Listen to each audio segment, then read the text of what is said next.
Dan Wootton Tonight, Monday to Thursdays from 9 on GB News.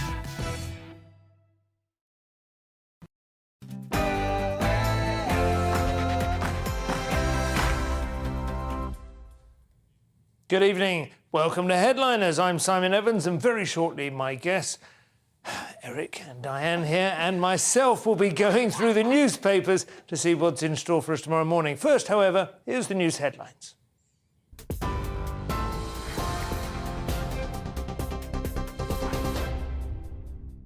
Simon, thank you, and good evening from the GB newsroom. The Prime Minister says he overwhelmingly believes he should remain in office despite public anger over the report into Downing Street parties during lockdown.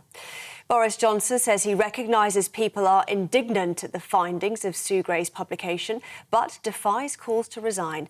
The 37-page document details a number of events where people gathered and drank alcohol, concluding senior leadership must bear responsibility for this culture. The Prime Minister says he'll keep moving forward and deliver on the priorities of the people. When some of these officials and advisers were leaving their jobs, I briefly attended gatherings to thank them for everything they had done, because I believe that recognising achievement and preserving morale are essential duties of leadership. The police did not find my attendance at these occasions to be a breach of the rules, but they found otherwise in respect of some of those gatherings after I had left or when I was not in the building. A woman whose father died from coronavirus has accused the government of raucous and savage behaviour following the release of Sue Gray's report. My dad could barely breathe and speak to us. On the day that he died, we got a call from the hospital and were given two options of whether they would turn the machine off in front of us and he would die with us there, or they would turn it off, or they would let him kind of progress that afternoon and he would die that afternoon alone. And whilst we were experiencing that, the government was celebrating, drinking cheese and wine, organising parties together, making jokes about it, being rude to their security staff and their cleaners. It's disgusting. It makes me embarrassed to be British. In other news now, the Governor of Texas says a teenage gunman who killed 21 people at a primary school posted on social media that he was going to shoot shortly before the attack. He also posted that he has shot his grandmother, who remains in a critical condition. 19 children and 2 teachers were killed while barricaded in a classroom. The 18-year-old suspect, Salvador Ramos, was shot dead by an officer at the scene. New York Governor Kathy Hochul says she plans to increase the age limit that people can buy guns. How does an 18-year-old purchase an AR-15 in the state of New York? I want to work with the legislature to change that. I want it to be 21. I think that's just common sense. I don't want 18-year-olds to have guns. The Prince of Wales has met Ukrainian refugees during a trip to Romania. On a tour of a donation centre for refugees in Bucharest, Prince Charles told families he is full of admiration for the Ukrainian people. More than 1 million Ukrainians have crossed the border into Romania since the war began. TV, online and DAB+ radio, this is GB News. Now it's back to Simon and Headliners.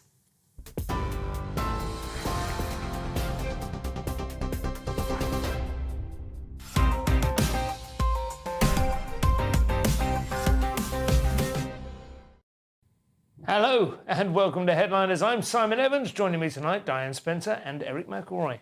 Lady, gentlemen, how are you? Very well, thank you. Good. How are you? You look absolutely splendid, of course. You're so Orange kind. and teal, I believe. It's the favourite colour scheme of Hollywood movies, isn't it? They always try and create that. It pops. They highlight each other. They complement each other very well on the colour wheel.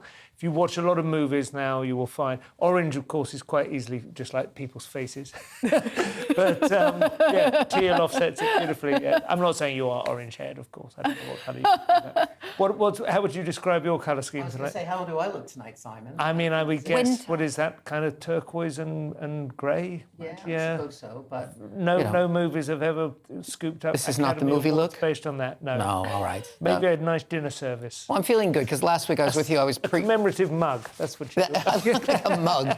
I feel like one now, yeah. Well, there'll be a lot of commemorative mugs coming up soon, but it's not quite Jubilee weekend yet. So let's have a look and see what is in the newspapers. Thursday's front pages. We will start with the Daily Mail, as always. They persist with their line of indifference and fatigue about the Sue Gray report. Is that it? They are not impressed. They do not believe that we should be wasting any more time on that. The Daily Telegraph have gone with Sunak to extend energy bill relief. There is a lot of whispering and murmuring that there may be significant windfall taxes and that some of those funds will be passed on to consumers. And Johnson denies cover-up over Carrie's ABBA party at Downing Street. Flat winner takes it all. The Guardian have drinking fights and vomiting all in a day's work, says the PM. And I have to say, as a stand-up comedian of some 25 years standing, I would probably have to agree with him. We have the Financial Times. Johnson unbowed as Gray lays bare lurid details of number 10 parties. As Harrison Ford once said to George Lucas, you can write this stuff, George, but you can't say it. Anyway, China's economy faces struggle to keep expanding, Premier Li admits. The Mirror has Partygate official report. They, unsurprisingly, are rather more bullish on Sue Gray than the Mail. While we were sacrificing and mourning, I don't remember sacrificing, I suppose some of the more pagan parts of northern Scotland possibly, they were drinking until they were sick, laughing at security guards, laughing at cleaners. That is, I do find, perhaps the most disgusting detail, personally. Excuse me, the Daily Express. Really? Is this what all that fuss is about? As Boris flourishes a sugar-free can of soda and there's a pint of orange juice in the foreground. Very, very different takes on the same events. The Sun, the party gate is over. They too feel that this thing has run its course. And Mossy backs ex-Depp. When did Kate Moss become Mossy? That's a sad decline, isn't it, for the dignity of a supermodel? I think our last one this evening is the Metro. We got away with it. So that is a simply pragmatic assessment of the chances of Johnson resigning at this point. Those are the headlines. Let's see what's inside.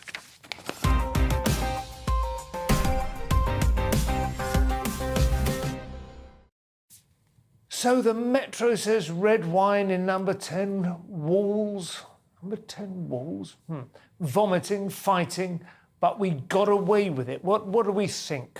Have they got away with it? Who's going to lead off? You going with this? Yeah, I'll lead off. So we have now got the Sue Gray report, and as you quite rightly pointed out, the different papers, depending on their stance, have gone with different angles. And the Guardian have gone with vomiting and partying until 4 a.m. Sue Gray delivers damning verdict on Boris Johnson's number 10. Obviously, as soon as they got the report, it was very exciting for us all because we have waited months for Sue Gray's album. There was a massive queue outside HMV. Yeah. And when we finally got it and they put it all up, I'm so happy it came with pictures. Did the new iPhones come with it already pre-uploaded? Oh, yeah, everybody already got it. You two are fuming that Sue Gray has stepped in onto their turf. Yeah.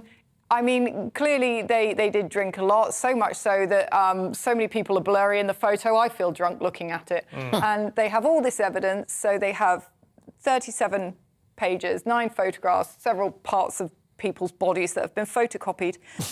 And that's a bit 80s, isn't it? Were they really photocopying that? No, I hope not. That really would really distress me. Well, it's easier than doing it through a fax. Essentially the proposition is that Johnson shows up at these things, goes, oh, awfully well done, everyone, carry on, and goes home, right? And then things get out of hand. Now, I'm not letting him off the hook, but that's the general gist of it, right? That's on the general scheme. what he is trying to spin. Yeah. Have they found any sort of evidence that isn't what happened, though? Well, as far as I'm aware, we haven't determined the exact amount of time he spent at the parties yet. As far as I'm aware, that may have changed. That may be on Twitter.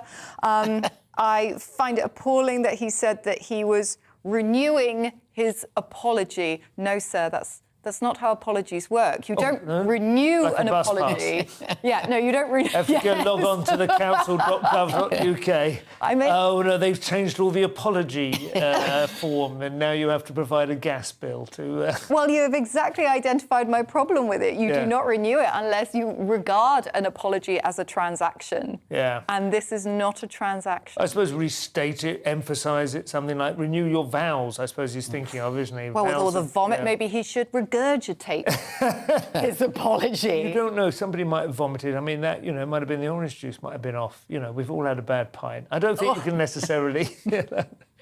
If Boris Johnson wasn't actually in the loo holding back somebody's hair, I don't think you can throw that. What do you think, Eric? I can imagine you're... Well, looking at him, he doesn't really care about hair, so that wouldn't be his priority in that case. I mean, this clearly was a government that wasn't as interested in lockdowns as much as they were lock-ins, because that's what they were essentially doing most of the time. Thank you very much. Probably not the first time it's been I bet it has. I thought of it today. I thought someone else must have clearly come across this one already.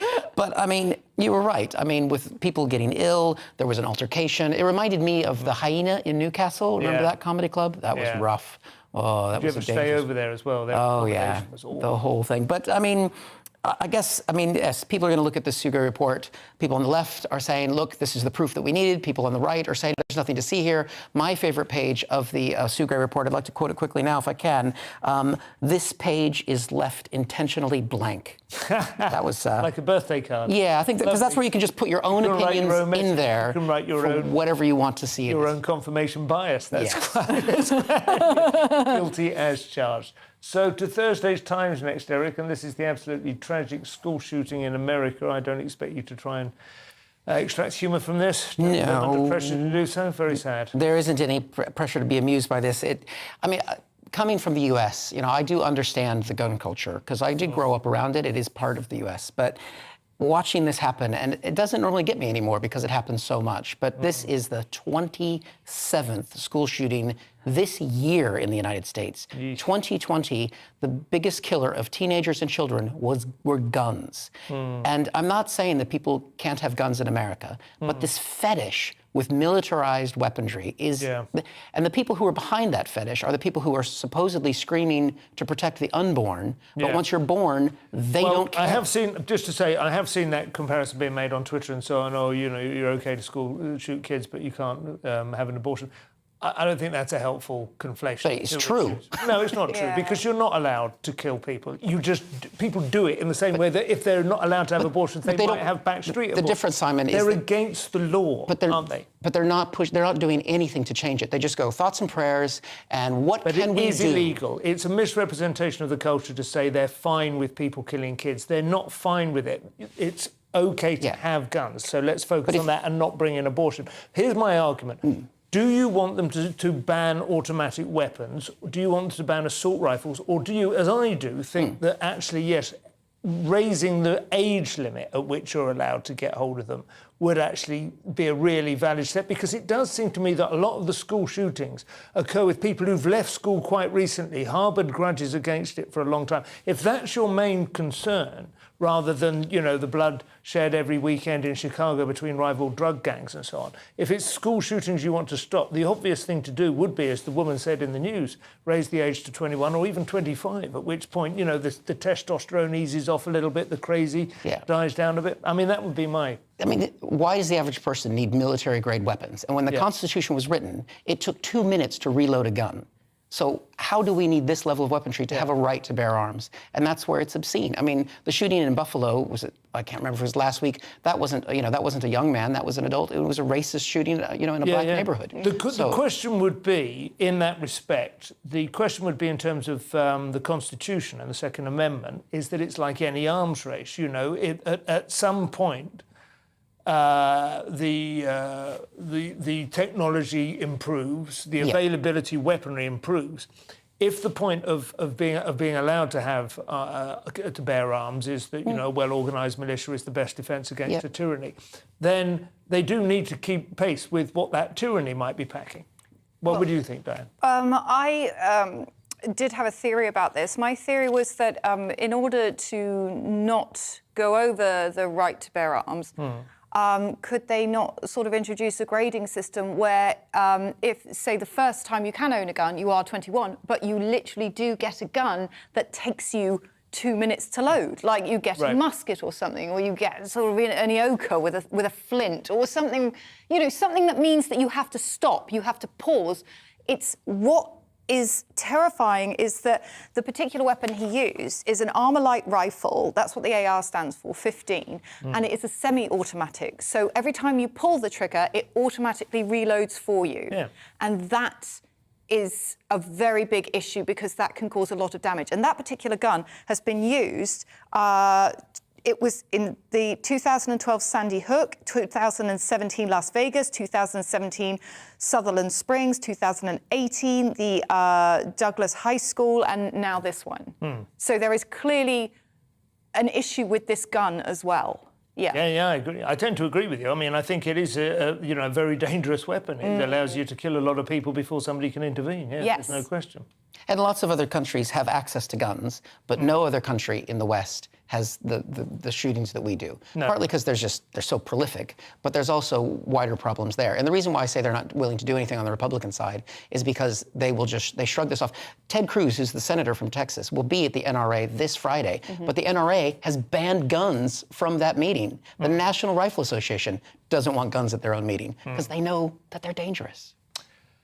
Back to Thursday's Guardian, Diane. We are all worried about inflation, but it may not affect everyone equally, it seems. I mean, that's pretty much the rule of the universe, I guess, isn't it? Yes.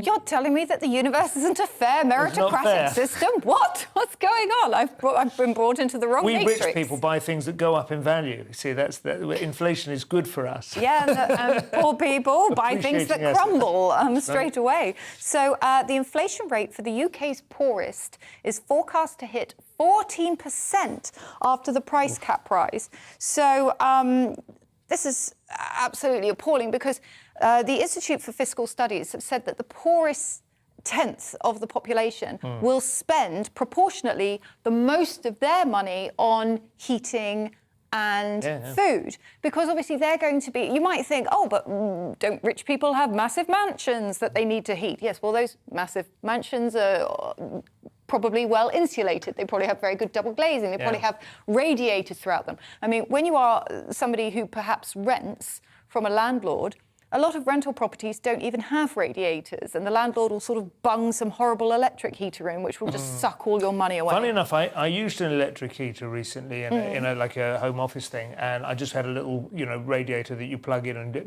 looks like a proper radiator, but it's on wheels. Like an oil you plug it heater in. or Yeah. And because we have a smart meter, I had previously always assumed it was a reasonably sort of efficient way. It is much cheaper to just heat the whole house with the gas, if you have gas-fired central heating, than to have one portable. They are astonishingly expensive. I mean, it was about £4 an hour or something just to have, and it was quite small, it wasn't on red hot. I mean, I've got to say that the smart meter is a bit of an eye-opener, actually. Obviously, we're also seeing extraordinary price rises anyway, but it's quite useful to know what actually is doing it. I know my wife would say to you, Simon, put a jumper on. Yeah. She doesn't let me use space heaters. I like this. I've got this. It's called a wheat bag or something. It's a sort of microwavable. It's like a little bean bag, but you put it around your neck, because I get quite bad neck ache, and the best way to alleviate that is to bring blood into the muscles in the neck, and the best way to do that is to heat them up. So you put this wheat bag in the microwave for 2 minutes. And that's quite affordable, 2 minutes in the microwave. That's about 10 minutes in electric. And then you've got it around your neck, and then you feel nice and cosy, throughout. If you had about maybe a couple of wheat bag anklets, the ones that you run with, and around the wrists, and you'd be done. Or maybe a whole wheat bag onesie. I mean, there we go. Put it in the oven. You would have to have quite a large microwave to get it all in. Dragon's Den, anybody? More like a suit of armour. Got a customer here who wants a wheat bag onesie. Thursday's Telegraph now, Eric. This is a rather disturbing story as well. I promise you the second half of this show will be a lot less worrying. Ambulance delays are starting to constitute a major crisis. They're getting blocked up, I believe. Is that right? Yeah, so Mark Doherty, who's a West Midlands Ambulance Service director, he's predicted that ambulances are going to stop being able to get people into hospitals, specifically on the 17th of August, right? Which is a very specific date, so don't hurt yourself around then. But he said that it basically has to do with the fact that in England, hospitals are not discharging patients quickly enough, and already people are getting stuck in the ambulances for too long, and some people have died in the ambulance waiting to get a hospital bed. But roughly 62% of people in the hospital, they're not getting put out. They're healthy enough to go home, but they aren't. I don't know if they just like the food, and so they stay. I'm not sure. Bed blockers. But they may not have a place to go because of care home problems and so on. So he's predicted, based on looking at the rotas and peaks of various things, that he's not quite clear how he's gotten to this date, but the 17th of August is where it's going to reach a crisis point. It's horrific, though. There are people stuck in the ambulance for over 24 hours, apparently. They park outside the hospital, and then it does remind you, I don't know whether it is a comparable situation to the supply chain problem with the tankers and so on.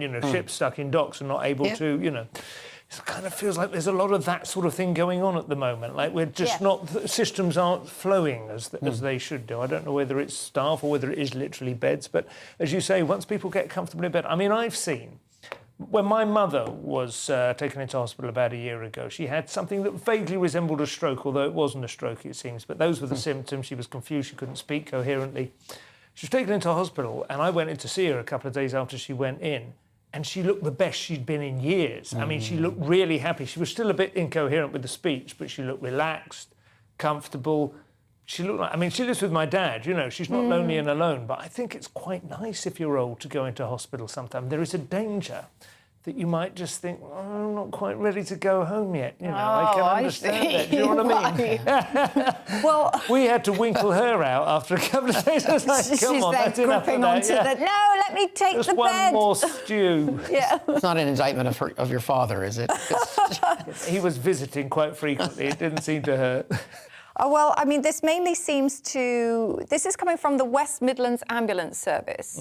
So, and this is where this gentleman is saying that this is going to be a problem. So, yes, if you are near the West Midlands around sort of this date, call an ambulance for a call a taxi. I think that he's doing it in the Elvis calculation. You know the Elvis calculation, if there's so many Elvis impersonators and they double every year, by a certain year we'll all be Elvis. Yes. I think possibly that's the maths here. He's extrapolating too closely to a single curve, yes. Very likely. We need Steve again, don't we? So the Times, for the last story of this before the break, Diane, they have the latest news from the Ukraine conflict. Belarus are doing some sort of distraction technique, is that right? They are. They're attempting their very best. They are spreading troops around the Brest region, which is funny to say. It is. So they're being used on the border to distract the Ukraine, and the Brest region is in the lower left-hand corner. Come on, grow up. The Brest region is in the lower left-hand corner. It's in the lower left-hand corner. It is in the lower left-hand corner. Not at your age, surely. Belarus. Well, it's sort of hanging above the head of Ukraine, and they've moved 7 battalions there, and they've also moved something called an Iskander-M missile launcher. And the Iskander-M is it's a ballistic missile. It's capable of supersonic speeds, and it has got a range of about 400 kilometres. Well, the missiles that they've got for it, and it can take several different payloads on the missile. What speed did you say? Supersonic or hypersonic? No, it's supersonic. Supersonic. But the problem is that Ukraine does not have any anti-missile capabilities. However, they are sort of talking about, they're saying, well, we don't think Belarus is going to come in. We think they're more just sort of trying to distract us a bit, because obviously the Russians are trying to get everything done in the Donbass region, which thankfully they are failing at miserably. And the Belarusians are just trying to sort of try and pull some of their troops away. But Ukraine are quite confident that they can focus on the Donbass region. And ignore that and that. And it's all a bit of posturing, actually. Any thoughts on that, Eric? Yeah, I don't think that. I would imagine the Belarusians don't want to go in because they've seen what the Ukrainians are doing to the Russians. And it'd be like, we'd rather not have a piece of that. They're not any better equipped, are they? Well, those are the bleaker stories, folks. Well done if you survived that first 20-minute haul. We have got some lighter and funnier stuff after the break. And if you thought it was mainly bad news so far, We have North Korean ballistic missile tests, growing concerns about monkeypox, and more besides. See you very shortly.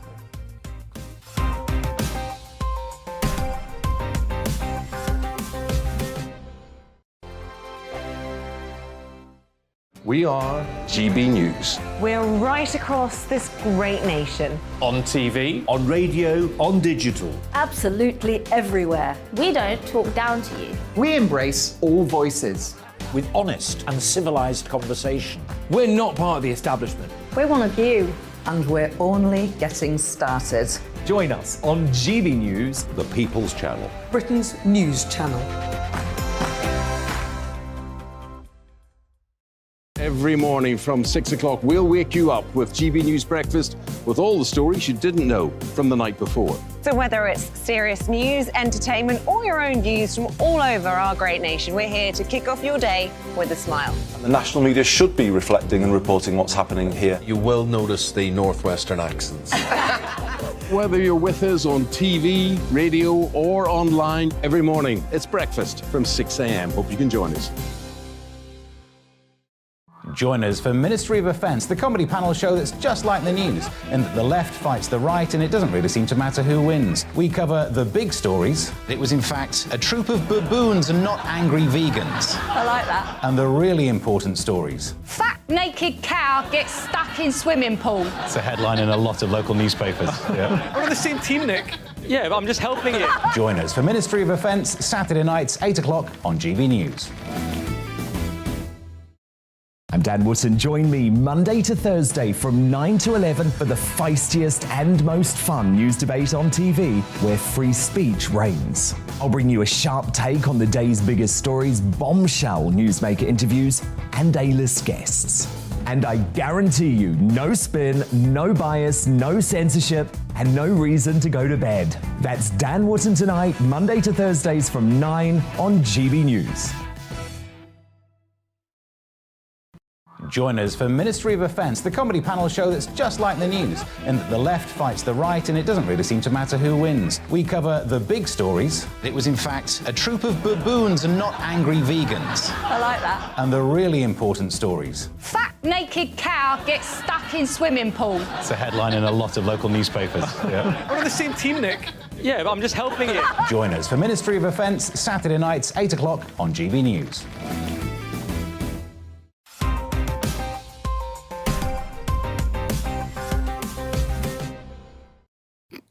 And welcome back to Headliners, Part 2. I am Simon Evans, I'm alongside Diane Spencer and Eric McElroy, and we start Part 2 in China, Diane. Yet another thing we probably need to be very worried about. Well, so Beijing risks new Cold War after leaked document reveals it's pursuing a Pacific Islands deal. So Wang Yi, the Chinese foreign minister, is doing a tour of the Pacific Islands and trying to arrange this sort of lateral agreement with these Pacific Islands and with China, because I think that China is secretly building like its own version of NATO, because when you look at the map, it's blatantly trying to create sort of this wall between itself, the Pacific Islands, and then America. So that would be SPATO, wouldn't it? South Pacific Treaty Organisation. Yeah, it would be SPATO. Spamo. Well, I mean, is it illegitimate that they should regard that as their sphere of influence, do you think, compared to America and their sort of presumption that people aren't allowed to come and fool around the Caribbean and so on? I don't know if it's presumptuous. I'm not sure if it's illegitimate, because they seem to be doing it in a good way. They seem to be approaching people and sort of chatting to them and saying, well, why don't you come and be part of this? Trade delegations, always. Yeah. Penny Wang, who is the Australian foreign minister, she is very new in her role, but she's now been sort of scrambled like a jet, and she's now following round. Not like an egg. Well, yeah, it could be a jet, could be an egg. It depends how she feels. And it's a bit like wacky races. They're both sort of going around these like islands. These islands don't have any loyalty to Australia, though. They're not sort of territorial possessions at all. They're kind of closer to Australia, but they're not territorial possessions. No. But they are closer, and there's obviously around sort of the Indo-Pacific region, there's a lot of cross cultures. Everybody comes to different places. Everybody's got already existing agreements. I seem to remember seeing a question on University Challenge earlier this year, in which various parts of this area, you had to say which European power still essentially had, like Commonwealth or whatever. So there were quite a few that were French, quite a few that were Dutch, quite a few that were English. Say it under your breath. Whisper it. But yeah, I mean, it's obviously hotting up, isn't it? The land grabs. Well, it's not a land grab. It's more like a sea grab, really, isn't it? Even though they are little islands, as you say, it's naval bases, and you start to expand that way, and it becomes quite. You think, well, what's the size of some of these villages? And they're not huge economies, but they are quite useful refuelling depots. Yeah, they're strategically sort of in a geographical space. They are important, but what is exactly what you just said. They are trying to get a meeting with China, but China is responsible for a lot of the climate change, and if the sea levels do rise, then some of those relationships are going to make. They better be submarine bases. Very good point. Staying in Asia, Eric. Yes. And the cuddly regime that is North Korea are mounting yet another charm offensive. Well, Joe Biden was in the region recently visiting friends and chatting, and as he left, North Korea launched a series of 3 missiles. As a sort of farewell. It was like a farewell. Don't let the ICBM hit you on the ass on the way out. Exactly. One of them was an intercontinental ballistic weapon, which is the nicest. It was a part. I mean, they never gave one to Trump. No. So Trump's going to be upset about this. Have a little coloured trail out the back? Yeah, no, it's like Joe Biden's got the T-shirt that says, I went to Southeast Asia and all I got was an intercontinental missile. This was their 17th major test since January, so clearly they're jealous that Still, they have no vaccine, no? No, and that's the other problem, is that COVID is raging in the country at the moment, allegedly. And although maybe they benefit in this regard from having quite a young population, I believe. That is very true. That would be better. And they're already kind of in a lockdown, essentially, so it's not anywhere to go. But they're refusing any sort of help, aren't they? They don't like that. They don't like that because it could undermine his control, because, I mean, he's, a godlike figure to them. Roi Soleil de nos jours. Yeah, he's... but without the splendour. He's spending all of his money on these tests, so he's better hopes that COVID doesn't strike too badly. I get that they test and they flourish and they flex, but it's absurd, isn't it? They're not going to use this, are they? Well, North Korea cannot invade anyone. No. Because the second that they move all of their troops into another country, all their troops are going to run away going, oh my God, we made it! And they're never going to come back. Right. So they have to always go from a position of defence. Yeah. And I think that the Kims are obviously very wary of losing any power, and so they have to keep flexing. And it's also a bit of a tantrum because they receive so much foreign aid anyway, monetarily speaking. And every time they want a little bit more aid, sort of the regime kind of goes, oh, look at all these missiles. Oh, well, maybe we should fire them. And they go, oh, well, let us work with you. They are very heavily reliant. We have a system at home called BNW. Do you know what it stands for? Barking never works. It's how you train a dog not to bark, and it worked with ours. Barking gets no response. Well, you should go to North Korea then. Ballistics never works.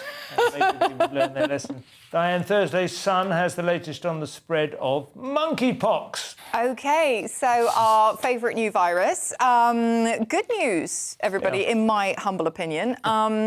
Despite the fact they've made a list of the symptoms, and they're saying that severe monkeypox patients could be infectious for up to 10 weeks, which is what scientists have discovered. Right. A person is not contagious during the incubation periods. Right. However, they do become contagious and they are able to spread the virus once they are showing symptoms, including the rash.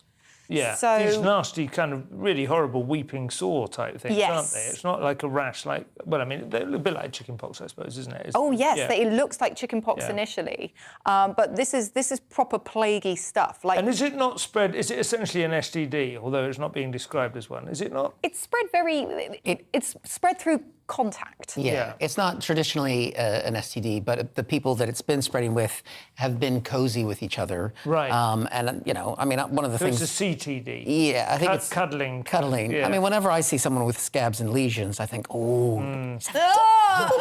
It's a little bit of a thing, but the 10 week of potential isolation from this. I mean, I isolated when I had COVID, and I got all of my shredding done. Yeah, I didn't have to do the dishes. I didn't have to walk the dog. So I'm thinking 10 weeks. I could complete the internet in 10 weeks. You could write the book.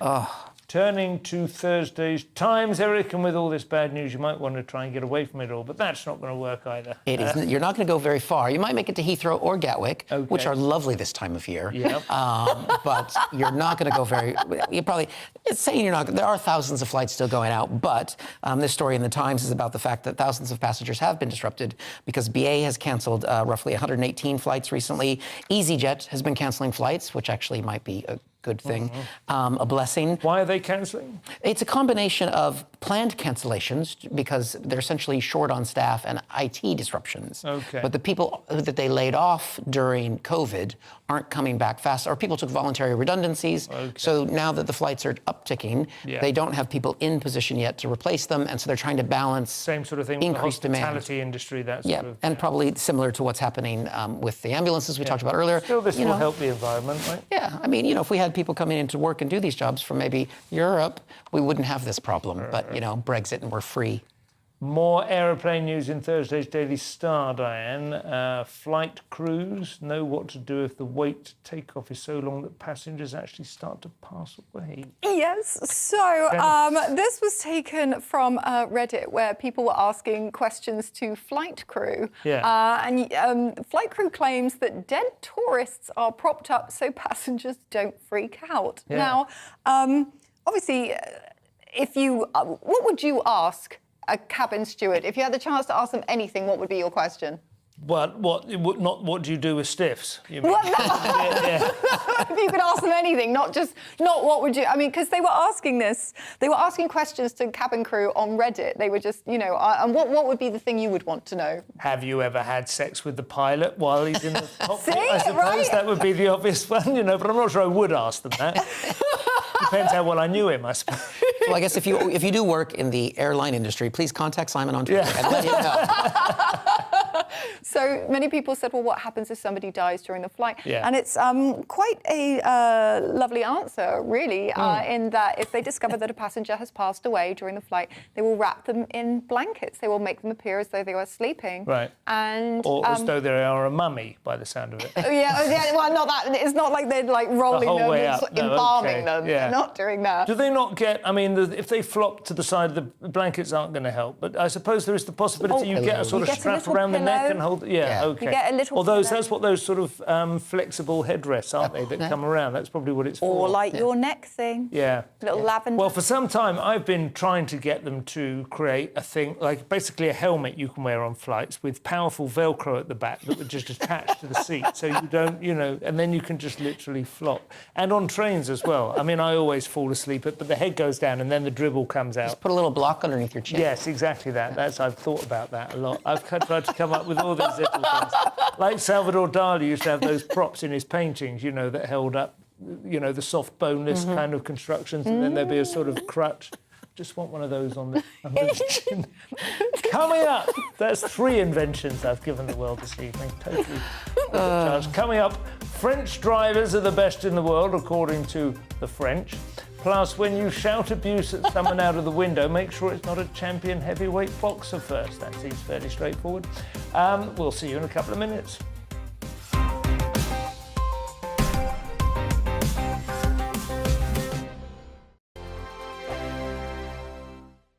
We are GB News. We're right across this great nation. On TV, on radio, on digital. Absolutely everywhere. We don't talk down to you. We embrace all voices. With honest and civilised conversation. We're not part of the establishment. We're one of you. And we're only getting started. Join us on GB News, the People's Channel. Britain's news channel. Every morning from 6 o'clock, we'll wake you up with GB News Breakfast with all the stories you didn't know from the night before. So whether it's serious news, entertainment, or your own views from all over our great nation, we're here to kick off your day with a smile. The national media should be reflecting and reporting what's happening here. You will notice the northwestern accents. Whether you're with us on TV, radio, or online every morning, it's breakfast from 6 a.m. Hope you can join us. Join us for Ministry of Offence, the comedy panel show that's just like the news, in that the left fights the right and it doesn't really seem to matter who wins. We cover the big stories. It was, in fact, a troop of baboons and not angry vegans. I like that. And the really important stories. Fat naked cow gets stuck in swimming pool. It's a headline in a lot of local newspapers. Yeah. We're on the same team, Nick. Yeah, but I'm just helping you. Join us for Ministry of Offence, Saturday nights, 8 o'clock on GB News. I'm Dan Wootton. Join me Monday to Thursday from 9 to 11 for the feistiest and most fun news debate on TV, where free speech reigns. I'll bring you a sharp take on the day's biggest stories, bombshell newsmaker interviews, and A-list guests. And I guarantee you, no spin, no bias, no censorship, and no reason to go to bed. That's Dan Wootton tonight, Monday to Thursdays from 9 on GB News.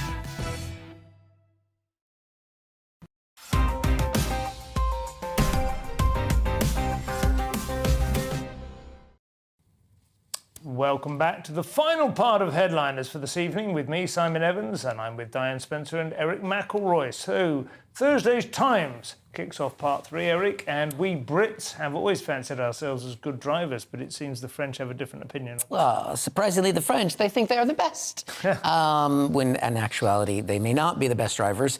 This was a survey of 11,000 odd drivers, I think, and their own views of themselves and how they react in driving. And of course, the French are the French. They're going to think that they're good. The Germans apparently were the most foul-mouthed. According to the French? No, this is also according to the Germans. The Germans were different countries. Oh, okay. So the French spoke highly of themselves. Yeah. As they're French. The Germans admitted that they swore a lot, probably because they're upset with people breaking the rules. Yeah. Swedes, you don't think about the Swedes getting upset. Apparently they're fine until somebody's tailgating them, and then they lose their stuff. The Britons, obviously, we overtake on the inside. In the UK. Right, I would just like to defend that. Yes. No, I would just, because it said that it happened on motorways. No, I am not overtaking on the inside. That person is in the wrong lane on the motorway. They're going far too slowly, and they should pull over to the left, and I am just educating them. But what I like to do is go all the way around them to make the point. You pass go way them, around the A road, and then pull off at it. But who do you think are the most aggressive drivers, according to this survey? Women. Are we looking for a nationality? Yes, that's what the story's Italian? about. Yep, got the Italians, Greece, Spain, and French. You're a high-spirited, warm-blooded It's hot down there, right? There used to always be a joke that, I don't know if it's aggression exactly, but the shortest period of time on the road is that between the lights changing and the first horn sounding. Certainly. I don't know if it's still the same, though. There are things that change, aren't there? I've noticed the last time we were actually in Rome, which was about 5 years ago, I didn't realise until like about half an hour in, it dawned on me that there were no other cars there at all, and we had in fact broken the law by driving into Rome. It's like they don't just have a congestion charge; they essentially have a no-car zone. You know, wow. Yeah. And so once we'd realised, of course, that the fine was coming our way. Fantastic. We just had the whole of Rome to ourselves. I think it ended costing us about 80 quid, but we literally parked outside the Pantheon. I mean, like, as if I was like the emperor, you know. I think that's one of the most British things I've ever heard. Yeah, it was just wonderful. It was totally worth it. I was absolutely fine with that. I do think it's quite interesting that everyone thinks apparently that they're a better driver than they are. You know, it's one of those things we all overrate. I will hold my hand up and say I'm not a great driver. I'm okay, you know, and cars are a lot easier to drive now, right? Yeah. Oh, they're wonderful. I mean, my goodness, the reversing camera thing, you know, it's just absurdly... Mine now has a reversing camera image and then an overhead image with actual thing, you know, not like a sort of graphic, but actually like, I don't know how it's created, like it's got its own private satellite. Wow. It's absolutely... You hardly have to do anything anymore. It has a little heads-up display and a little, you know, in the windscreen, and a symbol appears if you're getting too close to cars in front of you. Yeah. And even if you're at cruising speed, it will drop your speed if it thinks you're getting too close. I mean, we're really getting close to driverless without having happened yet. If you are French, you don't need these things. No, I know, absolutely. I've never made love to a beautiful woman, and So, to the Metro, Diana, and as the cost of living crisis starts to bite, money-saving experts are coming to the fore. Yes. Obviously, there are one or two that we already know, but we have a new heroine, I believe. We have a new heroine. So a woman called Rosie Forshaw from Cheshire, she was drowning in debt, but she has paid it off with money-saving hacks. And she urges you to find her on Instagram, and she will assist you with her name is hacks. Rosie Forshaw. Forshaw. That's a great name. It's like a made-up sort of guru kind of name, isn't it? I like that. Rosie Forshaw. Forshaw. Yeah. So she essentially was... Obviously, when you're in debt, you can spiral and spiral and spiral, and especially with the cost of living crisis, people who are already in a difficult position may find their position gets worse. What kind of debt was she in? She said that she owed about £2,500 and she had a CCJ against her. Oh, blimey. What, so for that significant. Much? That's a bit harsh. Well, never mind. I guess it happened. Yeah. It happened. She doesn't go into too much, but obviously there's a psychological impact when you get that county court judgment, and you're thinking about money a lot of the time. It can really impact your life. Goodness, yeah. So you start buying things to cheer yourself up. I mean, it's true though, isn't it? People do. You know, you get into that. So what did she do? Do we have any of these hacks, or is she's got a lot of... Oh yeah, she's got quite a few hacks. I mean, for a start, she went to the Citizens Advice Bureau, which I think is really good because they help to arrange sort of a repayment plan. Yeah. And that's a really good way of doing it because you have sort of an arbitration. Thank you. Yes, you have the person in between. And she does say that, for example, go to the staff in your local supermarket and say, at what time do you mark things down, please? Oh, I thought, at what time do you get off? That's another way to get food from the supermarket as well. I've got a French carrier that I would like you to take for a drive. The yellow stickers, I mean, they are pretty good now, aren't they? The yellow sticker things. If you're not that fussy about what you eat, what form your calories comes in. I bought a packet of sandwiches today as part of a meal deal, and it had 555 calories, like in massive numbers in a big circle with like a bazaar.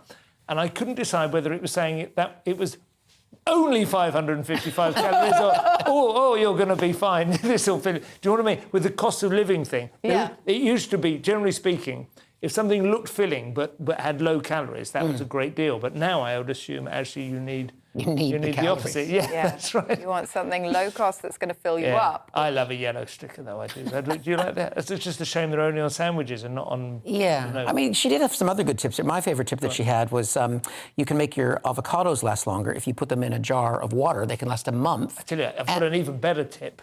Yeah. Eat something else. Eat something less expensive and less disgusting and slimy. If you put the avocados in formaldehyde, they last even longer than a month. And then you don't have to eat them. Art. The other thing is you can put mushrooms in like your bolognese to stretch the meat, which I think might have been, remember years ago with the horse meat scandal? Right. Maybe they were just doing a little bit of stretching back then. Did you say mushrooms? Mushrooms, yeah.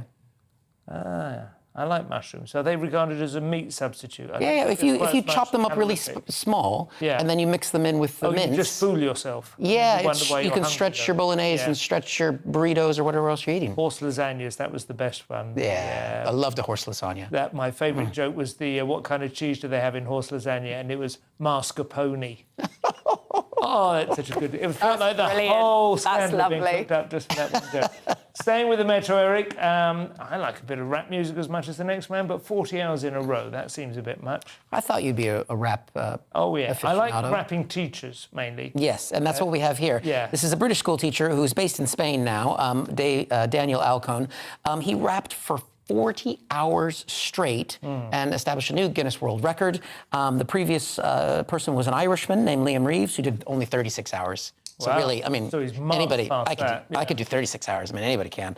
But did he have like a script or whatever like a lyrical? No, I think it was improvised rap. Like I'm not going to try and rap, but I can't do that at all. So 40 hours, it's hard to imagine how. Well, he had breaks, so he was allowed 30 seconds to catch his breath between raps. The beats had to be continuous throughout the raps, and he was given a 5-minute break every hour, in which he said he was survived on kiwis, grapes, and tea. And watered avocado. Yeah, and I would imagine a lot of runs to the toilet in between. He said he drank tea the entire time for 40 hours. And so is it on YouTube or something? Can we see it? Well, it's part of the Guinness Book of World Records now, and so it's been done. And he did it for a charity called Key Changes and raised money for them, which is lovely. And Yeah, he's got a world record to his name. There are a whole genre, though, of teachers who rap. If you watch rap battles on YouTube, there was one who, I don't think it's the same chap, very funny. He used to take on his pupils, and they would, how they diss each other. This is the whole, yo mama. He was very, very clever and funny, and the kids thought so too. It wasn't just me as an old timer going, well, actually, I think the teacher's rather good. The kids were falling around. It's a great subset of rap. Teacher rap. Are you a rap fan, Diane? A little bit. I'm quite a fan. I do like a bit of Ludacris, a bit of Kanye West. But I think what is incredible is that he did have, like, the inspiration would be the hardest. Because imagine sort of doing like a radio show or a podcast for 36 or 40 hours. Mark Watson did one, didn't he? And you start to lose your mind. To Thursday's Mail now, and if you fancy moving to a remote Scottish island, this could be the time. I'll go. Scottish government I'll go. is handing out £50,000 golden hellos to anyone moving to one of its remote islands to boost their population. Be a hello, should be an Ockeye or something, shouldn't it? Hello! I should have done it like that. A golden hello. You'll have had your tea. They're trying to populate the Scottish Islands that have a range of people. The populations range from one person... What, on the whole island? One to 20,000. And well, that sounds viable. Yeah, but the problem is that a lot of people are retirees. You know, they're going, oh, when we retire, we'll buy a beautiful house on a Scottish island. And it means that the populations are actually quite old. Yeah. Nobody wants to run the shop. Nobody's running the coffee. Yeah, exactly. There's you know, I would think, though, I wouldn't mind a year or two. Do you know there was a very famous novel was written on a Scottish island, on the Isle of Jura, which I believe is one of the ones that you can cash in and go up there now. Do you know which? No. Have a guess. No? The man went there because he had tuberculosis and it was thought to be good for his health, but it didn't work. He died shortly after completion. 1984 was written on the Isle of Jura by George Orwell. There we go. Most of it. Which I think is quite striking and surprising, isn't it? Because you would assume he'd have been surrounded by concrete and because the way he describes everything in that book, you'd think he would be like imagination. In a bunker. He was standing out on a nice veranda, watching the gulls and termagants or whatever they're called. Well, teals, very possibly, arcing overhead, and then went back in and summoned up dystopia. Let us switch to the Sun next, Eric. I mean, as in the newspaper, rather than in contrast to the Scottish Islands. While you might have a lot of room, if you move to a Scottish island, the London property market is a very different proposition at the moment. They don't need these islands where you've got nature and animals and they're desperate for people to live there. Be in London, where a posh home could be yours for £1,000 a month. Sounds like a good price in London. But it's a little bit small. It's 108 square feet, and the shower... What? The whole house, the flat, 108 square feet? There's no toilet. And the toilet is not in the flat. 10 foot by 11, roughly. The shower is in the wardrobe, which is a great, because then you can steam your clothes as you shower. You come off a corridor, and that's your whole flat. Yeah. So it's £1,000 a month for that. They've got a microwave in there for your meals of one. It does say it advertises fitted wardrobes, and it's a great location close to local amenities, which obviously you would need those local amenities a lot because you've got no room to do anything in your flat. This is sometimes the first little bat squeak of distress from the London property market might mean that a fall is coming, a crash is on the way. I don't know. What do you think, Diane? Would you spend £1,000? I don't. Oh my God! I think there should be laws against landlords renting out properties like that. A minimum size, Yeah, I think... Would you not rather, for instance, I mean, this is popular in San Francisco, people double rent things. So you get like a decent-sized apartment, but there's three of you, maybe renting it in... It's a bit like in submarines, you know, somebody's always in the bed. You know, you just work different shifts. All right, I see. So you rent with, like, somebody who does the night shift? Exactly. I get you. People who work in IT in San Francisco now, very often that's the first rung on the property ladder. The first flat house I lived in London, it was me, and it was a 3-bedroom house. We used the living room as a bedroom and one of the closets as a bedroom. It was me and 5 Swedish women. Thursday's Mirror next, and a fresh twist in the Johnny Depp Amber Heard trial. Diane, this is right up your... Oh, I love it. So, Amber Heard is in trouble for so many reasons in this. I mean, for a start, she actually changed her story about when Johnny Depp first laid a hand on her, but that is not what we are discussing right now. No. There have been many twists and turns during this trial, and it's very interesting because she rode the Me Too movement and she published this article about how she was being abused, which she never explicitly named Johnny Depp, but everybody worked out that it was, and now he is suing her, so this is the defamation trial. Yeah. And Kate Moss took to the stand because Amber Heard made a massive error in that she tried to defend one of the times that she punched Johnny. She said, "Oh, I just imagined Kate Moss and stairs." And the second she said that, you can see it on YouTube. You can see Johnny Depp's lawyer turn around and fist bump. And he kind of goes, "Yes!" Because he knew that Kate Moss would come up and say... Then they knew that they could get Kate Moss in. So Kate Moss denies the rumour that Johnny Depp pushed her down the stairs. And it's barely 3 minutes that she takes the stand. on good terms. Oh, they're still on good terms. Yeah. She says, he never attacked me, he never hurt me.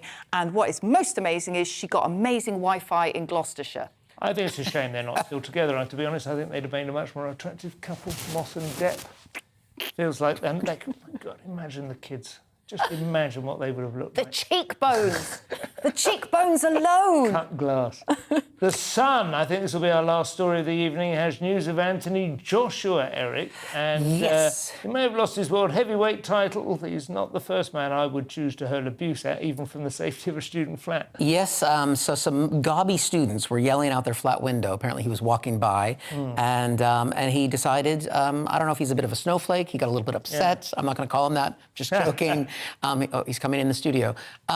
He managed to get into this flat, and so he got into the university accommodation, got into the students' room, and basically gave them a piece of his mind. Do we have a clip of this? I think we might be able to see it. Is that... No. Here we go. Remember you're running your mouth, because when I bring people up here and I start cracking your glass jaws, none of you will like it. When your jaws start breaking, people start chasing you out of this uni, none of you will like it. Watch your mouths, because you don't know who you're talking to sometimes. Wow. Very powerful. He's going to crack their glass jaws. I mean, I don't know. I don't know how I feel about that. On the one hand, you shouldn't taunt people as they're walking past your flat. That's true. And they were called on it, and he wasn't actually thumping them or anything. But on the other hand, it's a bit naff, isn't it? It's a bit... It shows he is a little bit thin-skinned. I mean, yeah, but I would... Well, no, I don't know. I mean, because I went to Loughborough University, and they've got a very sort of culture there. Sports science. The birthplace of sports science. And do you know what? Like, we don't know what abuse they hurled at him. No. And I think that is absolutely brilliant that he took the time to go up there, and instead of just letting it pass, because they'll hurl abuse at other people, instead he went up there and he went, "Why'd you do that?" What do you feel there? Well, they're lucky it wasn't Mike Tyson, because he would have bit their ears off. That is absolutely... I don't think even when he's 80, anyone will be shouting things like that at Mike Tyson. He's absolutely terrifying. That is all we have time for. Thank you to my guest. Headliners is back tomorrow with Andrew Doyle hosting. In the meantime, I've been Simon Evans. My thanks to Diane and Eric. I hope you have a very happy Thursday. Take care. Good night.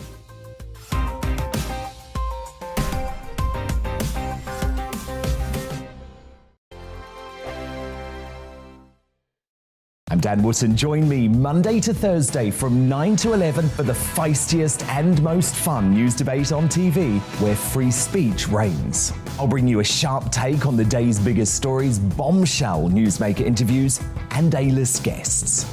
And I guarantee you, no spin, no bias, no censorship, and no reason to go to bed. That's Dan Wootton Tonight, Monday to Thursdays from 9 on GB News. My name's Tom Harwood, and every weekday we bring you The Briefing live from 9:30 a.m. The stories, analysis and live debate that you need to hear. Quite right, Tom, of course. Was this something that had been considered at all? Difficult to answer. Gas-guzzling helicopters circling. Noise is being made here. Joe Biden walking out. Thank you very much for joining us. Don't miss it. The Briefing with me, Tom Harwood, Monday to Friday, 9:30 a.m. on GB News. We are GB News. We're right across this great nation. On TV, on radio, on digital. Absolutely everywhere. We don't talk down to you. We embrace all voices. With honest and civilised conversation. We're not part of the establishment. We're one of you. And we're only getting started. Join us on GB News, the People's Channel, Britain's news channel. Every morning from 6 o'clock, we'll wake you up with GB News Breakfast with all the stories you didn't know from the night before. So whether it's serious news, entertainment, or your own views from all over our great nation, we're here to kick off your day with a smile. The national media should be reflecting and reporting what's happening here. You will notice the northwestern accents. Whether you're with us on TV, radio, or online, every morning, it's breakfast from 6 a.m. Hope you can join us. Join us for Ministry of Offence, the comedy panel show that's just like the news, in that the left fights the right and it doesn't really seem to matter who wins. We cover the big stories. It was in fact a troop of baboons and not angry vegans. I like that. And the really important stories. Fat naked cow gets stuck in swimming pool. It's a headline in a lot of local newspapers. Yeah. We're on the same team, Nick. Yeah, but I'm just helping you. Join us for Ministry of Offence, Saturday nights, 8 o'clock on GB News. I'm Dan Wootton. Join me Monday to Thursday from 9 to 11 for the feistiest and most fun news debate on TV, where free speech reigns. I'll bring you a sharp take on the day's biggest stories, bombshell newsmaker interviews, and A-list guests. And I guarantee you, no spin, no bias, no censorship, and no reason to go to bed. That's Dan Wootton tonight, Monday to Thursdays from 9 on GB News.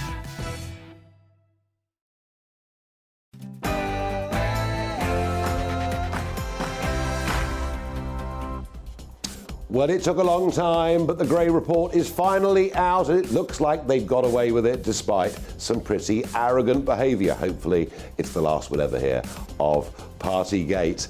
Ricky Gervais, a new Netflix show. I think it's really funny, but yes, he takes the mickey out of everybody, including trans people. We'll debate and discuss tonight. Is he funny or is it offensive?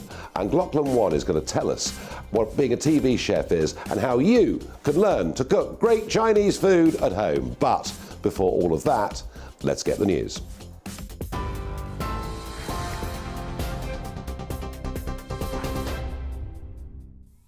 Good evening from the GB Newsroom. I'm Tamsin Roberts. The Prime Minister says he feels overwhelmingly that he should remain in office, no matter how bitter and painful the conclusions of the Sue Gray report. The 37-page document, which contains photos, highlights a number of events where many people gathered and alcohol was consumed excessively. It concludes that senior leadership must bear responsibility for this culture. Boris Johnson told our political correspondent Tom Harwood that although coronavirus restrictions were controversial, it was necessary to implement them at the time. So in hindsight, were the rules that you set simply too unclear, too illogical, and too tight for too long? So I don't think the flaw was with the rules, Tom. I've got to, we should have recognised that the boundary between work events and socialising for people who are continuously working together in the same place was going to be hard to draw, and things should have been done differently, and they certainly are being done differently from now on. The Justice Secretary and Deputy Prime Minister Dominic says the Prime Minister has reformed how Number 10 works. Transparency was important, accountability was important, but those investigations have concluded, and I think it is time to get on with the job, and I think most people watching this will expect the